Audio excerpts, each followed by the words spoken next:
Good evening, Bahamas. This is NB12 broadcasting from Cable 12 Studios on Robinson Road. Here's what's making news tonight. Pastors butt heads over the gambling issue. Local environmentalists concerned about a portion of the Baha Mar project.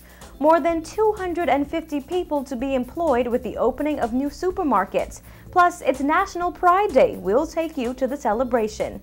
I'm Nakia DeVoe, and NB12 starts right now.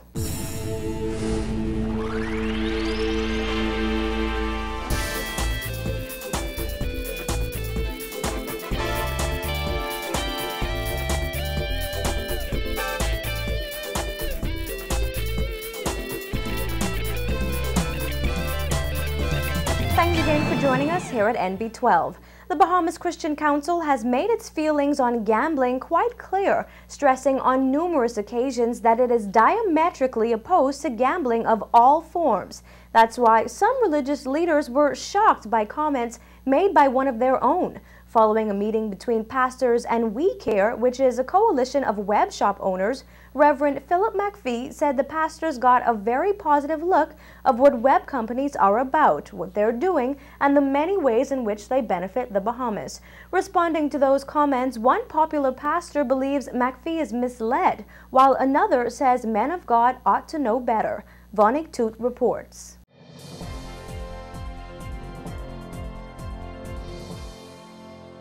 A recent meeting between web shop owners and local pastors has sparked outrage among members of the religious community. On Tuesday, Reverend Philip McPhee of Mount Calvary Baptist Church organized a meeting between web shop representatives and about 20 local pastors. Following that meeting, he says pastors became sensitized to the benefits of gambling. Well, two religious leaders say instead of focusing on the benefits, McPhee should be focusing on the dangers. If Reverend Philip McPhee continues in this trend, I must warn the Bahamian people that he is not speaking for God. The Bible does not endorse gambling.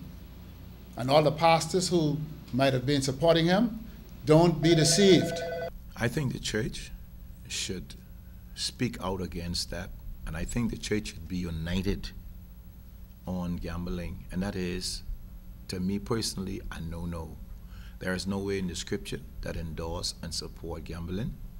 And personally, I'm very disappointed that religious leaders should support such a thing. The government hopes to hold a gambling referendum by the end of this year. Bahamas Christian Council President Dr. Ranford Patterson has said the council would do everything in its power to make its opposition to gambling known before that time. However, McPhee told NB12 that the church could not remain stagnated on something that takes place on a daily basis. He noted that one web company has given over $1 million to fund various regattas and cultural events like Jonkanu, and has sponsored many summer feeding and clothing programs.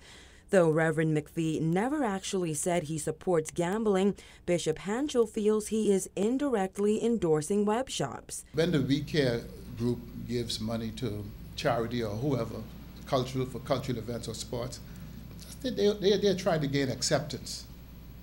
To me, it's a form of bribery because it's not from their heart. They're just trying to almost influence people or use that money to buy support. I believe a nation that have to return to gambling to help its people is a nation in desperation. While he was not referring to McPhee or the pastors who met with the coalition of web shop owners, Bishop Hanchel says he strongly believes some pastors have received money from web shops. There might be some among us who might be getting money from the web shops, and as a result of that, they've compromised their moral standard. And we must be careful of that. Hanchel says he is not just speaking as a man of God, but as a reformed gambler. The bishop says he was addicted to gambling for over 20 years and knows personally how it can destroy a person's life and family. I lost a lot, hundreds of thousands of dollars. I used to gamble from the racetrack days, and I was addicted to gambling. And then when the racetrack closed down, I went into the numbers, buying numbers from the illegal number of houses, and I lost a lot of money. The Great Commission Ministries president says the Bahamas Christian Council is currently conducting a full study on gambling and its negative effects. He says it will present its findings to the public before the referendum. While some people clearly support numbers houses and use them to supplement their income, Hanchel says he is confident the majority of Bahamians will vote against legalizing gambling. Bishop Hanchel says he does not fight every battle, but gambling is something he will fight to the very end, even if he has to do it all by himself. Reporting for NB12, I'm Vonique Toot. When complete in 2014, the multi-billion-dollar Baha Mar resort will boast 4 new hotels, 3,000 feet of beachfront, and a Jack Nicklaus signature golf course, just to name a few of the main attractions. As those elements become reality, an environmental watchdog is ensuring the country gets the best deal in the long run. Christina McNeil reports. The Bahamas Environment, Science and Technology Commission continues to keep a close eye on the multi-million-dollar Baha Mar resort at Cable Beach. However, according to BEST Commission officials, the public is particularly concerned about the beach enhancement and renourishment project. Last month, concerns circulated on social media as some residents claimed the beach near Baha Mar was being destroyed. Despite those claims, Environment Minister Kendra Dorset told our news team that the beach at Baha Mar is not being destroyed. Rather, it is the focus of an enhancement and renourishment project. Director of the BEST Commission, Philip Weish, explains what is actually going on. There's been a couple of statements that have been released related to it. Baha Mar has made a couple of statements. And we have also put out a press release with respect to the beach nourishment. The idea simply is that in order to protect the property from a storm surge, their insurance agents required them to build basically a retainment wall, revertment, to raise the net elevation across the beachfront side to an average of about +6 above mean sea level. Weish explains that what the project will essentially do is return the beach to levels seen in the 1950s and 1960s. That will be done by removing some structures from the beach that have led to severe erosion over time. Weish adds that the scope of the project will also include building additional structures to protect the beachfront. However, he notes that the BEST Commission has had some concerns over the impact the project may have on the environment. Concern that the BEST Commission had and the government had, of course, was to ensure that whatever works that was done on the beachfront actually does not lead to any erosion or impacts of the properties to the east. And this would be going towards the Goodman's Bay that the public enjoys, as well as the adjacent properties there too. Despite those concerns, Weish says he is confident the project will pay off in the long run. We are reasonably confident that there may be some small impacts initially, but in the long term we would not see the beach disappear.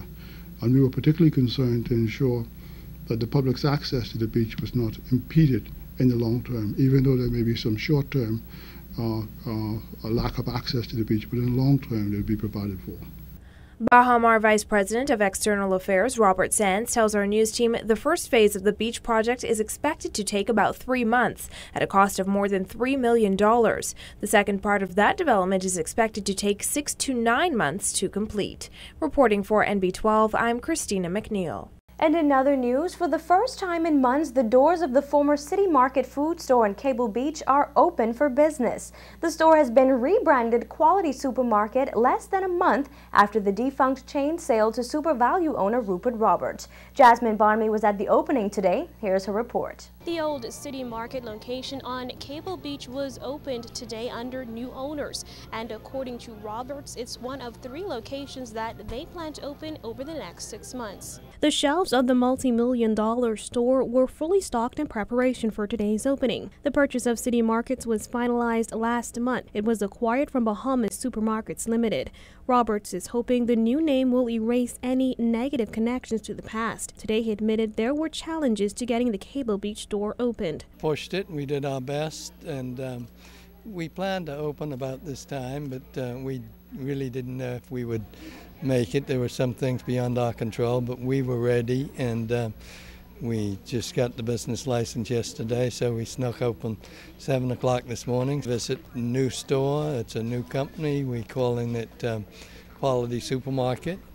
to sort of get away from the negative past of all of the companies and the store, so there'll certainly be no misunderstanding. The Cable Beach store is just one of many retail locations that Roberts says will be reopened over the next few months. The former City Market location in South Beach is set to open in 3 months, and Roberts confirmed the location in Seagrape Shopping Plaza will open a few months later. According to Roberts, that location will be opened last, as it will undergo major renovations. In about 3 months we plan to open South Beach. We've ordered the equipment from South Beach for South Beach, and we should be open in about 3 months, and that would be a tight schedule, and a month after that we should be able to open Seagrape.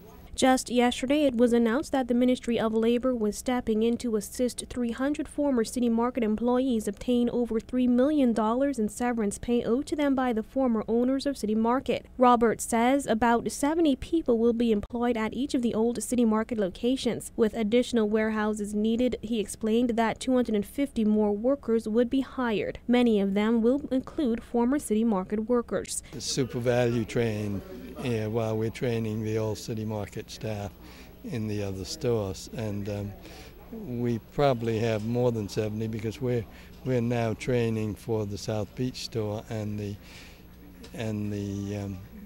Seagrape store. Roberts says while there is a new look, Quality Supermarket will have the same prices, name brand goods, and use the same suppliers as his super value chain. Reporting for NB12, I'm Jasmine Bonamy. And from news from the courts, a 22-year-old man was today arraigned for murder in a magistrate's court. John Williams of Curtis Exuma was brought before Magistrate Constance Delancey this morning and charged with the murder of 30-year-old Ricardo Roll in Curtis Exuma on July 2nd. Police said Roll was chopped several times about the body around 4 p.m. Monday. The Nassau Guardian understands that he was chopped in the head as well. He was pronounced dead at the scene. His death brought the murder count to 69 for the year so far. And a 24-year-old man of Broome Street was shot by police last night shortly before 8 p.m. Details surrounding the incident are sketchy, but it's reported that the shooting happened after officers responded to a complaint of a man with a handgun in the Wolf Road and Market Street area. The suspect was taken to hospital where he was detained in serious condition.